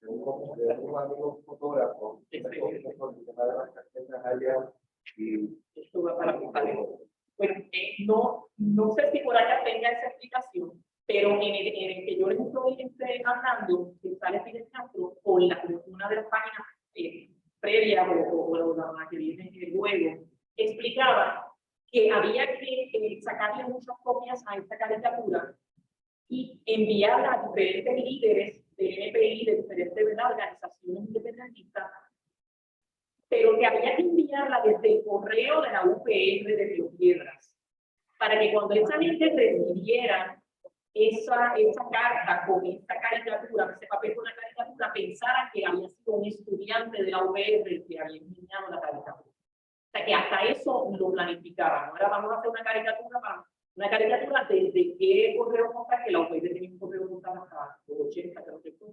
Desde allí era que entonces se mandaba para que el sello apareciera, entonces se pensara que un estudiante de arte lo había. A ese nivel la llegaba el FBI. Y ya que tenemos aquí, ¿verdad?, representación de la legislatura, pues yo creo que el llamado hay que hacerlo, ¿verdad?, que se pida el perdón, pero también que se haga algo. Yo entiendo que esas carpetas del FBI las tienen allí en la biblioteca de la legislatura y las deberían tener online. Y uno tiene que ir allí, pues una cita, tantas veces que yo quisiera poner a mis estudiantes a trabajar y de verdad trasladarse a Río San Juan, y es oneroso, porque el parking allí no es barato. Y es o que les den copia acá para que haya el archivo, o que lo pongan online. Y eso yo llevo tiempo, y obviamente hay que pedirle, creo que el Senado es que tendría que torcer el brazo ahí. Pero realmente si quieren empezar a hacer algo por el país, por la investigación, y que pues, si ven otro encierro, otra cosa, no puedan seguir investigando. Sabemos que aquí están digitalizando, claro, aquí hay mucho material, también el archivo general, hay mucho material para digitalizar, pero me consta que esas carpetas que vienen a la legislatura están digitalizadas. Eso es por cuestión de ponerlas en la plataforma o que las compartan con el archivo. Que es verdad que esas carpetas son más fáciles de compartir porque sabemos que las carpetas del FBI tienen campo tachado, no van a tener números de seguridad social, a veces se les escapan algunos nombres de agentes seguros tachados, no lo encuentran, búsquenlo y lo van a encontrar. Pero sí ayudaría mucho porque hay veces que es bueno comparar. Yo utilicé mucho carpetas del FBI que están tachadas, pero aparecen 1 o 2 datos. Y eso entonces yo la complementaba con un periódico Claridad, con el informe de esa actividad. Y entonces ahí yo iba a velar, rellenando esos espacios que estaban tachados, ya uno va sabiendo qué es lo que hay. Y ahí es que cuento que, por ejemplo, el grupo Taoné, el grupo musical Taoné, tenía una carpeta de lista de ellos. Más allá de que tenían sus carpetas personales, no eran antes. Todos tenían sus carpetas acá de la policía, pero tenían una carpeta de la banda. Así que son cosas que se pueden hacer por la cuestión de la represión y el encarcelamiento. Llegaron a encarcelar gente por vez de Claridad. Te arrestaban, te encarcelaban un par de horas, te quitaban los periódicos y después te dejaban salir ahí, los periódicos no votaron, pues ya votaron la evidencia. En el caso de los arrestos en mayo del 2000 de los encarcelamientos en Vieques, hubo uno que me tocó bien de cerca, que fue el del profesor Carlos Atala Santiago, profesor de la UPR.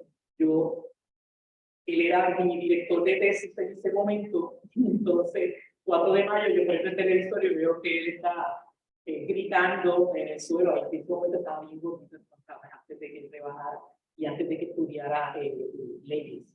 Y él estaba en el piso tirado y estaba en Yankee Go Home, Puerto Rican Land, así con un acento bien marcado, y él lo hacía sé que no hacía para fastidiar. Sí. Y cuando yo lo veo, yo dije, oh, ahora se supone que en 5 días yo iba a defender mi tesis y mi profesor está en la cárcel. Y él desde la cárcel me llamó a mi casa. Recuerdo que tuvo que llamarme al colegio, vivía en ese momento en Carabobo. Y entonces para darme unas instrucciones para que otro profesor se encargara de mí. Digo, para que yo le mandara una copia con la esposa y así que mi tesis esto que estuvo en la cárcel, mi tesis de maestría, que estuvo en la cárcel, pero era como las 3 semanas porque él salió. Pero son cosas que uno como estudiante, ¿verdad? Dice, el profesor está preso por estar haciendo algo que es, ¿verdad? Una lucha por el país. Yo recuerdo que yo quería ir a preguntar el día que pero tenía una bebé y era, ¿verdad? Mi responsabilidad como madre que tenía que ser primero. Pero sí me sentí representada por mi profesor y por toda la gente que estuvo allí. Es interesante ver eso, cómo de este libro hay que combinarlo con los demás.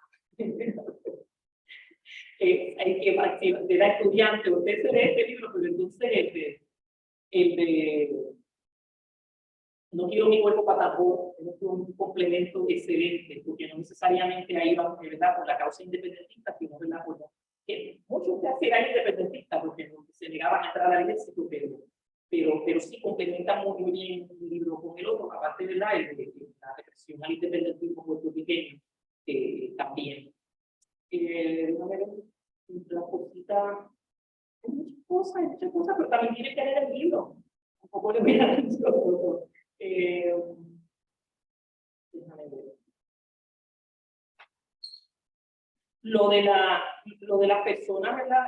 Que estuvieron sentenciadas por la lucha de la independencia para Puerto Rico, pero que eran extranjeros. Eso es bien interesante porque también en las carpetas uno encuentra, no llegué a encontrar quizás aquí en Senado, ya buscando en el archivo detalladamente, carpetas, por ejemplo, carpetas que la persona fuera dominicana o que la persona fuera una persona extranjera, pero sí lo llegué a encontrar en carpetas de una persona, en la carpeta de Juan Maribra.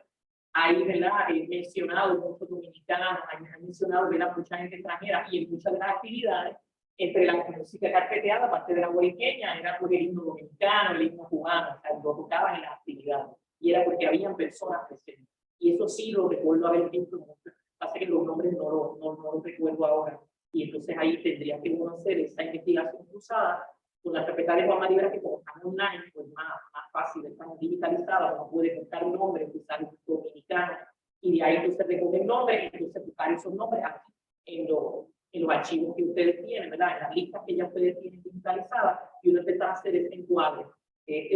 Yo pensando, ¿verdad?, en próximas investigaciones que estudiantes quisieran hacer. Hay mucho por investigar, y libros como este, a mí las tablitas estas no buquean. Una ventaja que tiene que es que las listas que ustedes tienen no lo que proveen es el nombre de la persona, el número de la carpeta, ¿verdad? Y si hay fotografía, si hay negativo, ¿verdad? Obviamente, pues sería bien oneroso tener que contratar tanta gente para leer cada una de las carpetas y poder dar una descripción más amplia. Pero si en el caso de los ejemplos que yo le di, por ejemplo, de Naranjito, yo dije, pues yo busqué en este de Naranjito y encontré que el archivo tiene las carpetas. Que si una persona quisiera hacer una microhistoria, ¿verdad?, del carpeteo o de la represión a los nacionalistas en Ponce para 1950, pues entonces busco aquí la tabla, busco esos nombres y por lo general pues son gente que no vinieron a buscar carpetas porque ya habían fallecido cuando empiezan a repartir las carpetas, cuando se acaba el carpetero. Y entonces son ideas para investigaciones y para realmente, tan pronto yo termine esta investigación que estoy haciendo, tengo ya un libro aquí en mi mente y tiene que ver con carpetas y yo creo que sí queremos sacar un provecho enorme a este libro. No sé si haya gente con preguntas para el profesor porque él es el que sabe más que yo. Ajá. Pero para que se escuche en la grabación.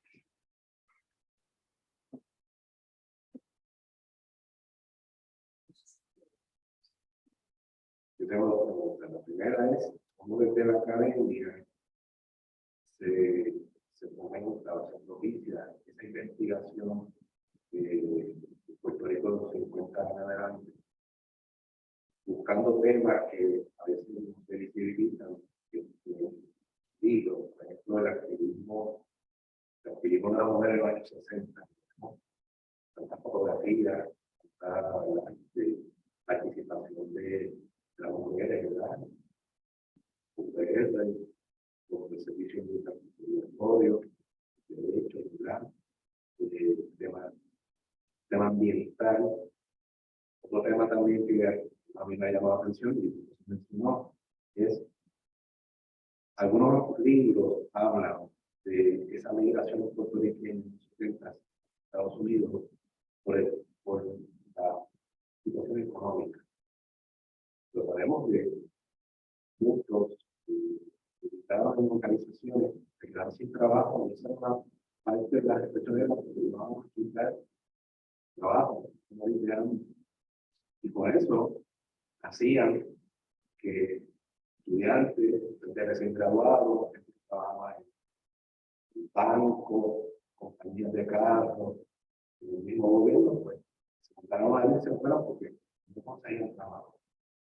Siempre yo he visto como que muy poca producción de la academia, porque ese tema, de la guerra en Puerto Rico, como que no es tan importante. Tienen que ser profesores o investigadores, ¿verdad? Que motiven mucho.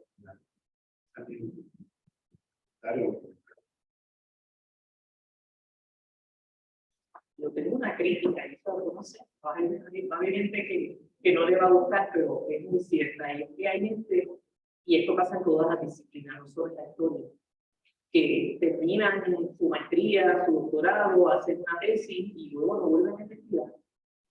Luego quizás leen libros, quizás, y en la academia uno lamentablemente ve eso.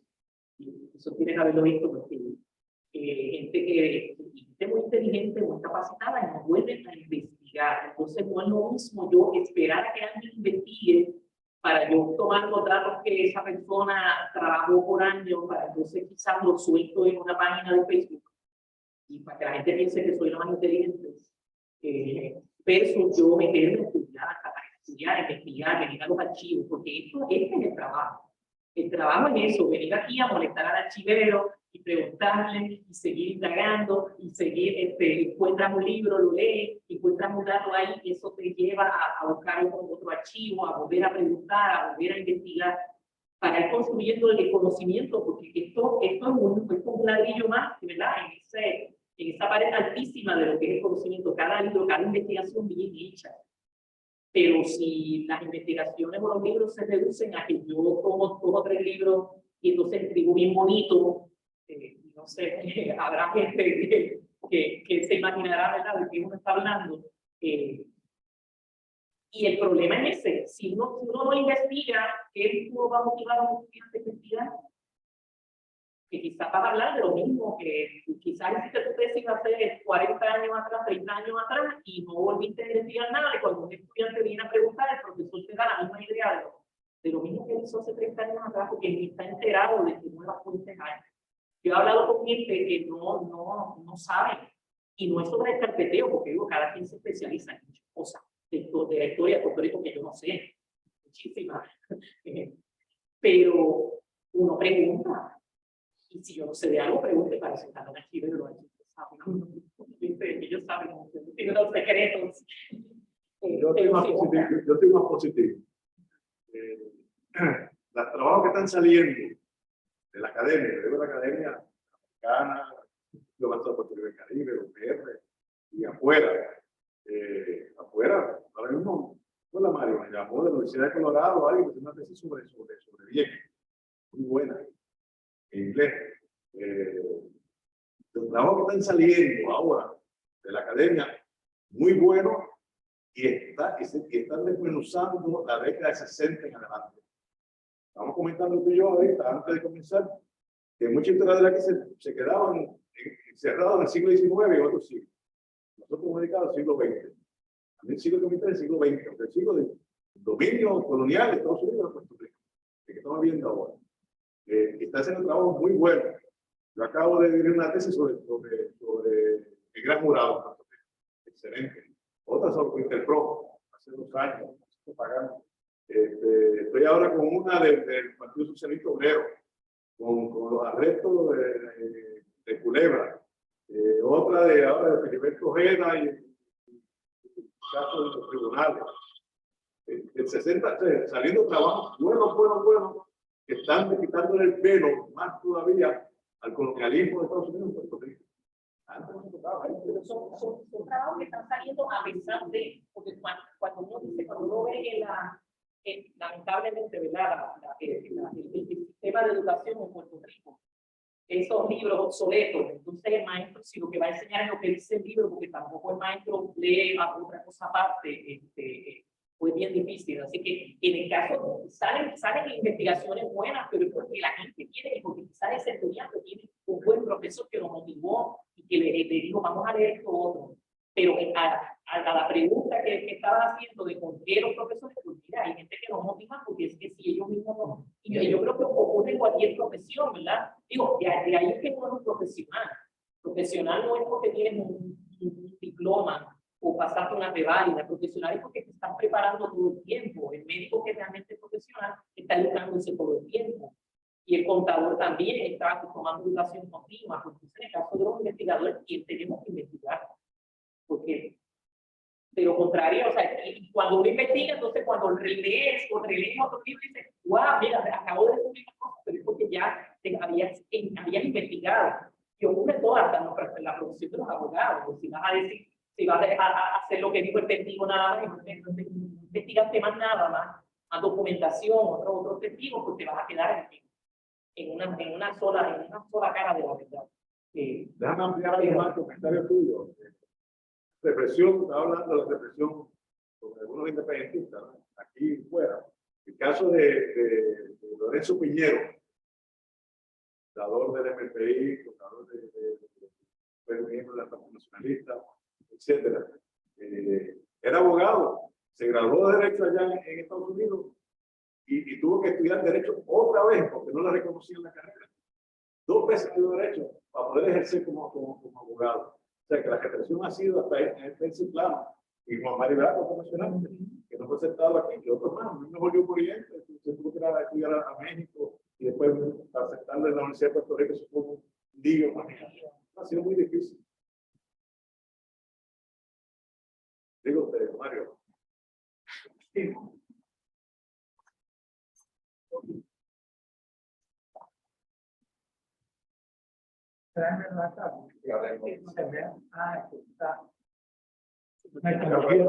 No quiero tumbar.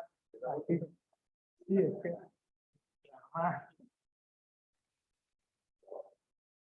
que.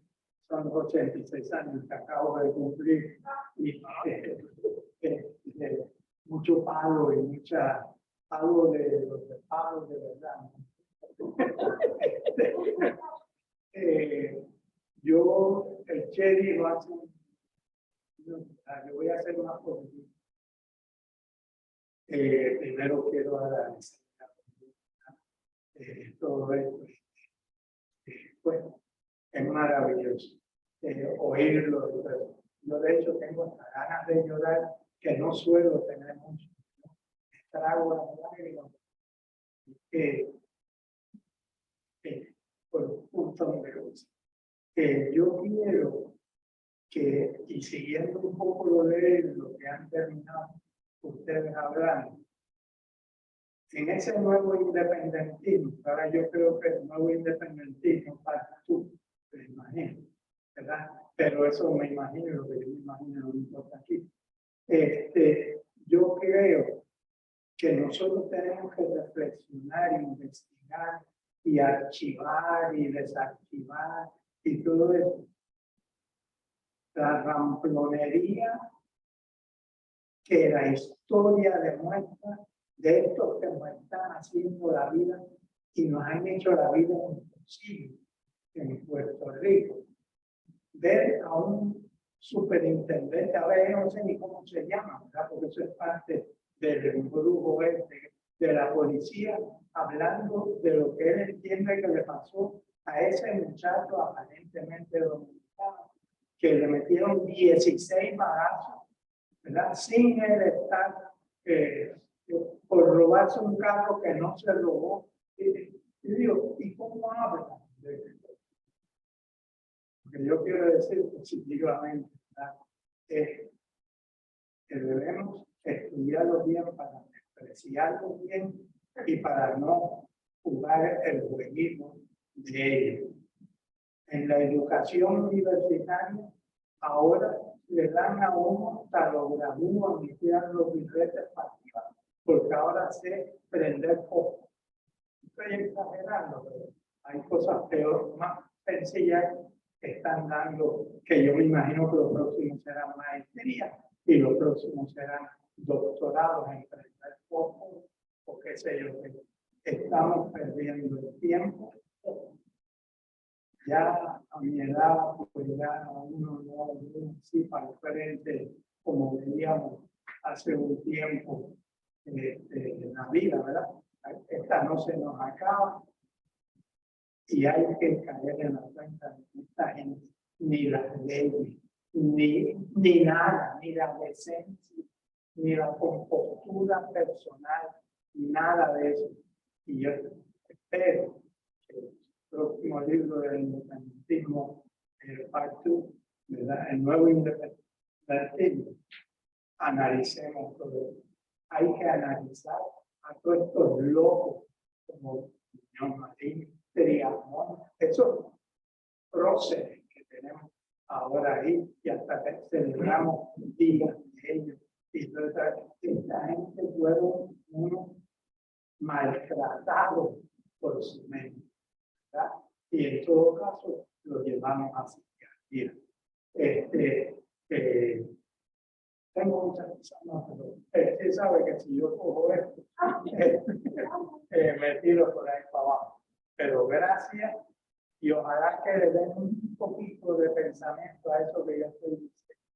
Porque no podemos seguir con grandes retos y grandes conciertos y grandes retos para unos idiotas.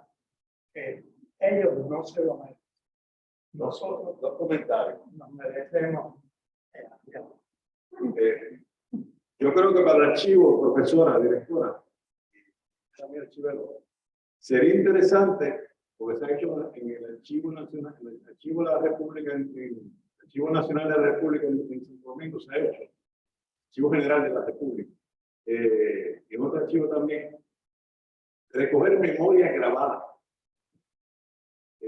Hay mucho valor, mucho memoria, mucha gente común, y eso es fácil, técnicamente se encierra y tiene el equipo. Invitar a gente a unos conversatorios, al domingo de eso con el movimiento, con el MPD, un movimiento radicalísimo. Ellos narraron la historia de cómo salía clandestinamente, llegaban a Haití, llegaban a Cuba, etcétera. Y un sinnúmero de gente, tenemos un montón de gente. Mira, Mario sería bueno grabar más la canción de Mario con Muñoz Marín. Pues yo no lo voy a convencer, ni yo tratar de convencer que escriban, que fracasado. ¿Ah? Pero quizás ustedes pueden, personas como Mario, que no hablen su Mario fue confesor de Muñoz Marín, Mario fue sacerdote y confesó a Muñoz Marín. Mario, tú puedes romper un secreto. No, yo. Es una broma, mi amigo. Pero conoció a Muñoz Marín bien. ¿Cuánta gente tenemos aquí en Puerto Rico que pueden hablar? Eso se llama el archivo de la memoria. En Santo Domingo tienen horas y horas y horas grabadas, esperando que venga un investigador a sentarse y a transcribir. O si el archivo tiene el equipo, creo que hay un sistema de Word ahora que transcribe directamente. Hay que corregirlo, no sé. ¿Quién?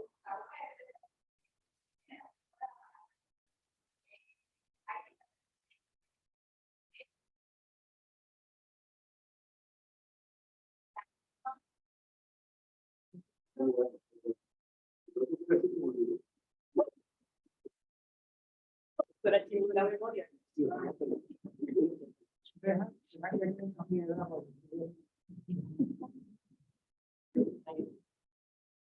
¿Alguien desea preguntas?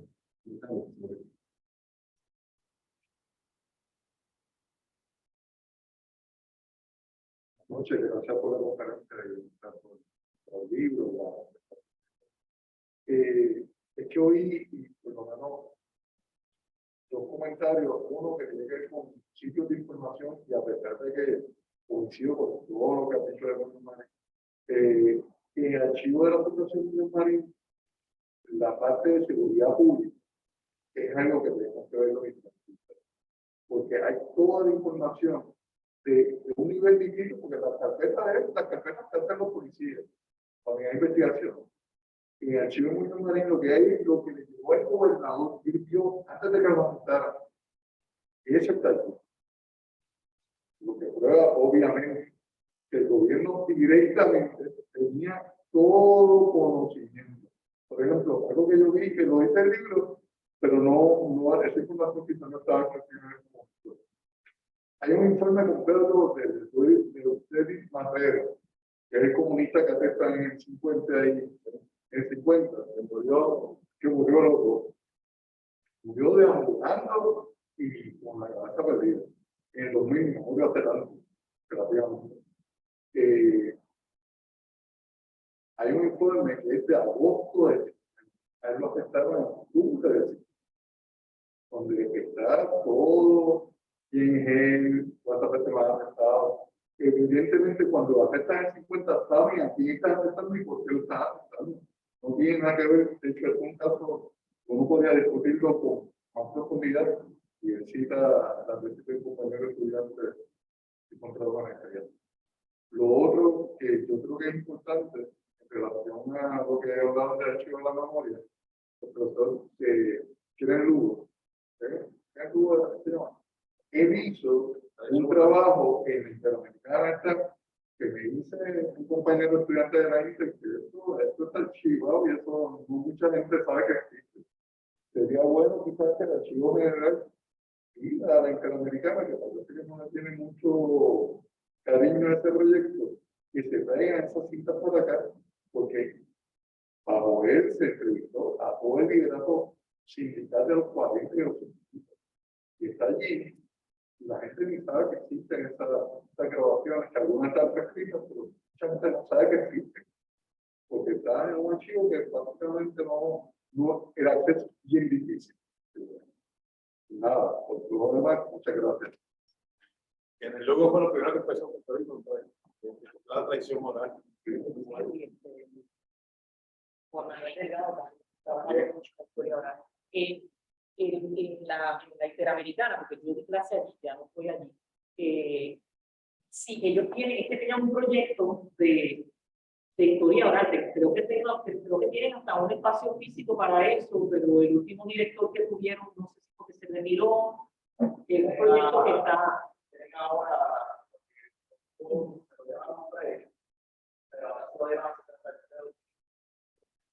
Lo tiene ese porque yo había escuchado que se lo habían dado a Duprey, pero ahí fue cuando vino uno de la pandemia y obviamente pues la gente ni abría y no se quedó allí cerrado. Yo llegué a entrar allí y lo que se había convertido casi en un almacén de otros profesores llevando libros y cosas y realmente nunca pude hacer nada concreto allí.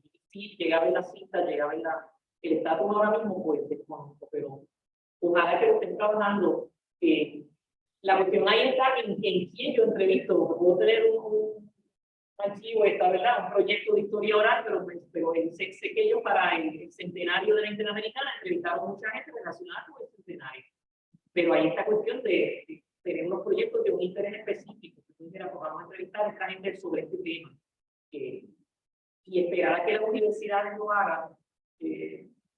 Son proyectos, obviamente, en el archivo tampoco ustedes tienen tanto personal, pero son proyectos que ustedes pueden coordinar con universidades, en donde quizás estudiantes de comunicaciones, por ejemplo, Sagrado Corazón, comunicaciones, y que los estudiantes practiquen entrevistándome. Entonces, que esa entrevista se quede en el archivo. Pues estoy inventando, ¿verdad? Incluso estudiantes de historia, ya sea de maestría, de doctorado, de bachillerato. Porque sé que a veces poder coordinar cosas así se necesita un voluntariado. Pero si el estudiante va a tener un conocimiento y eso en resumen de un estudiante también se ve bien. Son maneras Pero entonces ahí tendrían ustedes que coordinar esas temáticas. Y yo creo que con este proyecto, esta exhibición que tienen aquí, que para los que no han venido al archivo a verla, es un taste, ¿verdad? De lo que es el carpeteo, para el que no sabe nada, es una buena excursión para estudiantes, para que sepan que hay una historia que no nos cuentan en la escuela, pero que está aquí. Pero son proyectos que yo creo que a través de lo que es de coordinación con universidades, profesores. Me acordé ahora lo de. Yo le digo a ustedes que cuando el periodo que le llamamos, eso es gracias a un profesor, pero muy conocido nuestro, ya fallecido, Juan Luis Cine, teníamos nuevo independentismo en la época del 56, adelante, con el surgimiento de la PUPI, el MPI, la Liga, etc. ¿Hasta cuándo, dice Mario, cuándo es un segundo nuevo independentismo? Yo creo que estamos en un momento dado de un nuevo independentismo, estamos viendo cosas diferentes. Están surgiendo estilos diferentes. Ahora tenemos lo grande en Puerto Rico, el Bad Bunny, la juventud y el verano del 19, etc. Estará surgiendo un nuevo independentismo desde esa época, desde antes. ¿A dónde vamos a llegar? No sé. Estamos en una etapa, como decimos la ciencia política, de flujo y reflujo. Estamos en una etapa de reflujo. Bien abajo, como estaba en 50 y pico. Nacionalismo arrestado, el PIB es una debacle increíble ya, estaba ya casi sin quedar escrito, y no queda escrito en 60. Entonces vemos esa, perdón. Sí, así es. Así que hay que evaluarlo, ¿no? Yo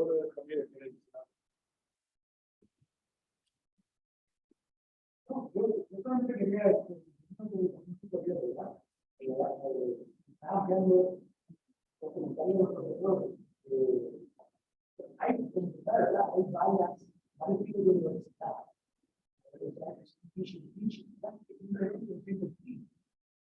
Pero hay profesores que hacen de enseñanza en integridad. Como dice, luego como esa chispa básicamente surge del mismo aula, del mismo familiar.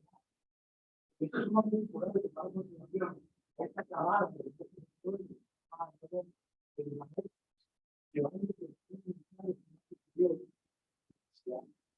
es muy importante una institución chispa de investigación. Además, está todo el research, surge del mismo donde se dedica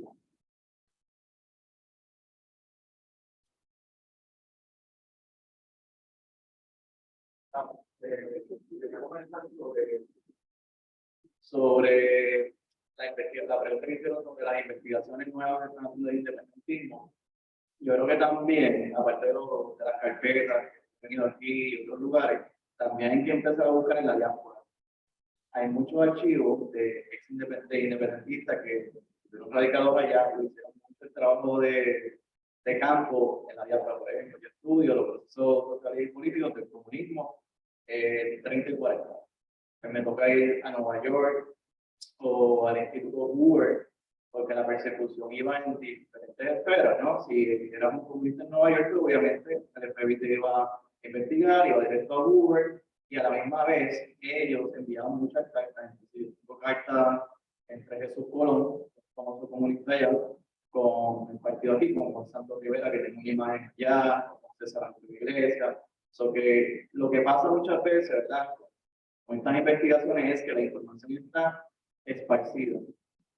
Y si no hay un buen profesor que está al día con esos archivos, pues puede ocurrir que a la larga se va a hacer bien complicado porque el rompecabezas está bien fragmentado. O sea, hay que buscar y conectar con esto aquí, esto acá. Yo he tenido que ver este archivo, en el caso mío, porque el partido de aquí que se le crea por iniciativa interna y externa. So que no podemos, si el profesor no está involucrado en diferentes archivos, en diferentes congresos, va a ocurrir de que la persona se va a frustrar porque cosa que ocurre con el independentismo, por el exilio, ya sea porque la persecución, es que hay que expandir el horizonte en donde uno busca esos conjuntos. Eso es lo que está ocurriendo en las investigaciones. Algunas veces tú ves que muchas personas guardan y guardan y guardan información, pero no terminan de publicarla porque a rompecabezas le faltan piezas que tal vez no estén aquí en la. Y también que aquí es a veces buscar en los archivos. Sobre el archivo de la Inter, por ejemplo, hay 3 discos completos de Vicente Reyes Polanco hablando. Pero cuando yo fui a buscar la entrevista, no voy a decir llevo una computadora, colocarlo y escribir por favor lo que diga Vicente Reyes Polanco. Hay de numerosas personas importantes de esa época, pero es que es retante algunas veces si no trabaja. Y muchas veces los archivos están en horarios que las personas trabajan, se complica la cosa que se siente. Y nada, muchas gracias por la investigación. La ventaja que tenemos ahora es la digitalización. Y sería bueno que nos enteraran de este archivo, que es un Pancho Moncoso, muchísimo gracias a los archivos de Madrid. Y lo hace todo digitalmente. Así que es una ventaja que tenemos ahora, en el siglo XXI. Antes había que ir, yo mi tesis doctoral tuve que ir a Estados Unidos. En el archivo no había nada. Y en mi tesis le saqué solamente una frase de Fernando Pico, un libro, una oración. Les decía, hubo un puñado de arrestados en el 17 que se negaron al ejército. Una sola oración. Tuve que ir a Atlanta, Washington, América, Nueva York, aquí no hay, es claro, una ley federal. Pero ahora con la cuestión digital pues, es mucho más fácil. Tenemos que conocer más, estoy de acuerdo contigo, hay que conocer más en la cuestión digital y evitar los viajes, ¿no? Se puede. Y la muestra de otro comentario. Tenemos que entonces le damos las gracias de las personas por presentar el libro, hacer comentarios. ¿Dónde puede conseguir el libro? En la principal librería y por internet con 787. No compren en Amazon, claro de aquí. Bueno, pues muchas gracias, le agradecemos. Esperemos hacer otro proyecto de actividades científicas. Yo voy a seguir pidiendo comentarios. Estamos en la gracias.